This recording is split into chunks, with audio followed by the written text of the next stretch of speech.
So I'm making some mixed berry jam. This is red currants, black currants, raspberries and gooseberries, and I think there's a little handful of strawberries in there as well.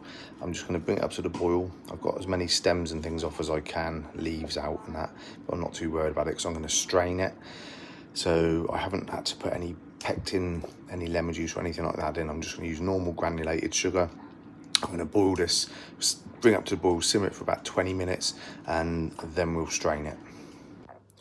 So that's simmered now for, it was actually nearly half an hour. I had my lunch while I was doing it.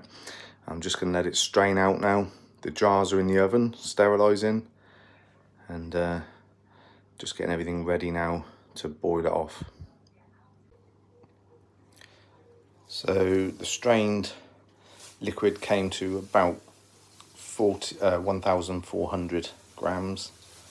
So because I put water in just to cover the fruit, I always do a bit less sugar. I don't do it 1-to-1 when I make fruit jam, just the fruit, and I don't add water to cover it to boil, and I always do 1-to-1. So that'll probably do. I just wing it, and I bung it all in at the same time.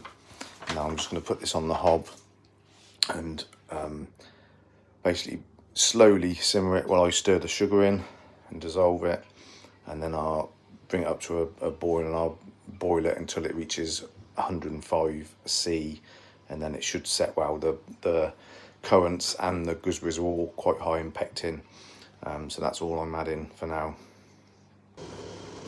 So whilst I'm bringing it up to temperature, I just go around the edge and just skim off any scum that forms. Just have a little bowl next to the pan. I've always been led to believe that this is contaminants. I'm just a amateur at this, so I don't really know how true that is, but I always do it because it can leave white streaks in your jam. I did leave it the first few times I made jam, especially if you're filtering like I did this one, then you want a nice clear sort of jelly, then it will leave streaks. So that made 4 500-gram jars. I've put the lids and rings on, all sterilised, and as they cool down, that will pop down tight. It's made a beautiful, really dark jelly jam, and I'm sure it'll be lovely.